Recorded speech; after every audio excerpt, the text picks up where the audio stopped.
This is the story of the Jungle Book. You can read along with me in your book.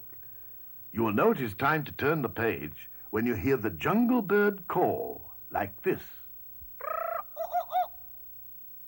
Let's begin now.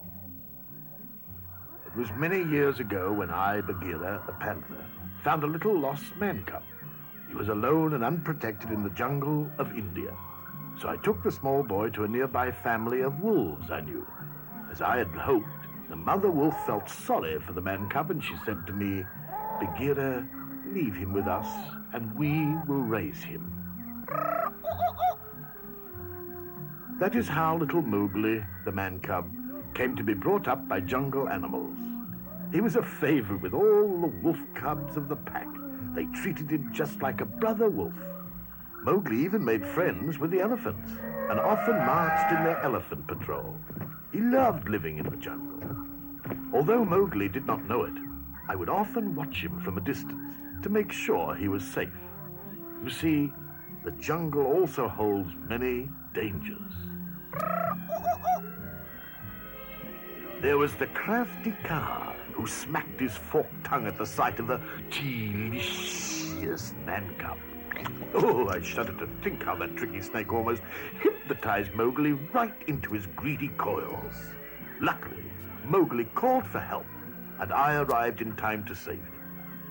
But Mowgli's real enemy was the fierce tiger, Shere Khan. Shere Khan hated all men and had sworn to kill the man cub.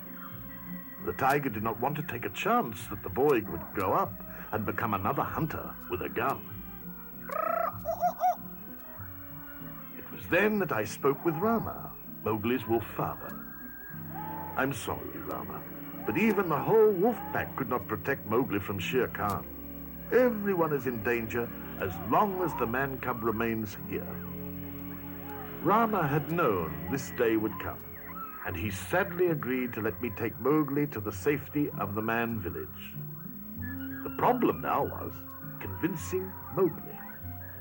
While we were on one of our many walks into the jungle, I told Mowgli the bad news. Mowgli, today we are not going home. Shere Khan has returned to the jungle and has promised to kill you. I am taking you to a man village where you belong. But I don't want to live in the man village. Besides, I can look out for myself.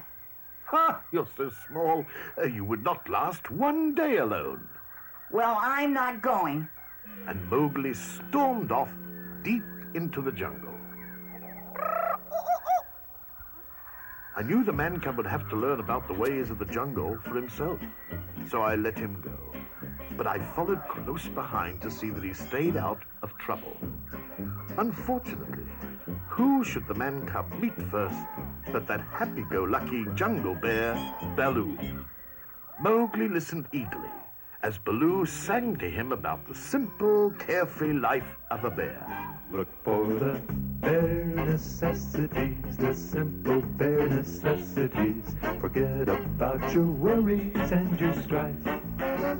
I mean the bare necessities, or Mother Nature's recipes that bring the bare necessities of life. Wherever I wander, wherever I roam, I couldn't be fonder of my big home. The bees are buzzing in the tree to make some honey just for me.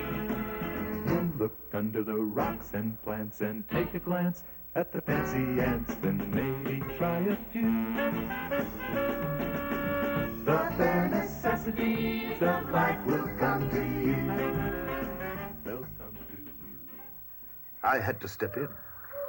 Baloo, I explained, Mowgli has to go back to the man village. But they'll ruin him. They'll make a man out of him.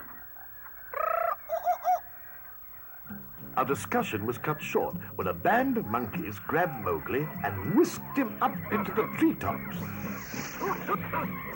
Come on, Baloo. They must be taking him to the ancient temple. That crazy monkey, King Louie, is behind this. Soon Mowgli was face to face with King Louie. Why have you brought me here? Relax, man cub. said Louis. We can help each other. I'll fix it so you can stay in the jungle if you teach me the secret of man's fire. But I don't know how to make a fire. Don't try to kid me, man cub. Tell me about man's fire so I can be like you. It looked like Baloo and I had arrived just in time. Baloo, I said quietly, you've got to create a disturbance so I can get Mowgli out of there. Baloo took some leaves and a coconut shell and disguised himself as a monkey. Then he sang and danced with King Louis while I found Mowgli. Now I'm the king of the swingers, the jungle VIP. I've reached the top and I had to stop, and that's what's bothering me.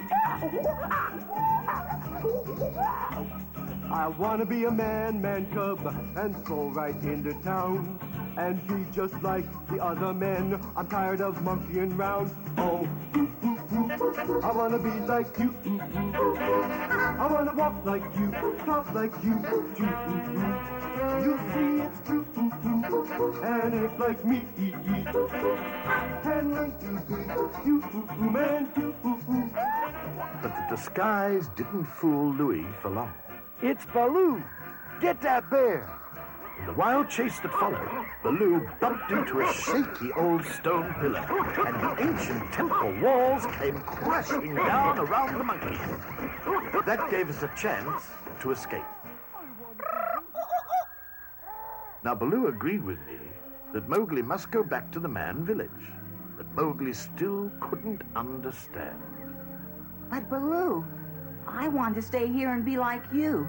You said we were partners, but you're just like old Bagheera. Neither of you likes me.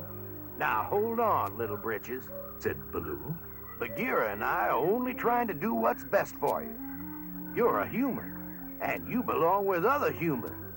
Mowgli shook his head, turned, and sadly walked away. This was just the opportunity Shere Khan had been waiting for. The tiger, who must have been following us for some time, saw the man-cub alone and leaped out at Mowgli. But the mighty Shere Khan fell with a thud a few inches away from the boy. Baloo had grabbed Shere Khan's tail at the last moment. Run, Mowgli! Shouted Baloo. Shere Khan roared fiercely and lashed about, trying to get at Baloo. As long as the bear hung on tightly to Shere Khan's tail, he was safe from the tiger's razor-sharp teeth. Then Shere Khan cracked his big tail like a mighty whip and whirled Baloo to the ground. Suddenly, a storm came up. A lightning bolt flashed to earth and set a nearby tree afire. Mowgli saw a way to save Baloo. But one thing Shere Khan feared was fire. Mowgli took a burning branch in his hand and ran toward the tiger. The fire frightened Shere Khan so much that he ran off like a scared kitten. Baloo sighed in relief. Nice work, Mowgli. We'll never see him around these parts again. Mowgli was still convinced that he would never leave the jungle for any reason. But just then, he saw something he had never seen before. It was a girl. She was getting water at a pool just outside the man village. Mowgli was enchanted. He had never seen another human before. I want to get a closer look. Mowgli crept closer to the girl until she could see him too.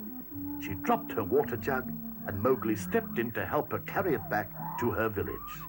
I was pleased with the way things had turned out. Ah, it had to happen, Baloo. Mowgli is where he belongs now. Yeah, I guess you're right. Well, come on, Baggy Buddy. Let's get back to where we belong. And home we went.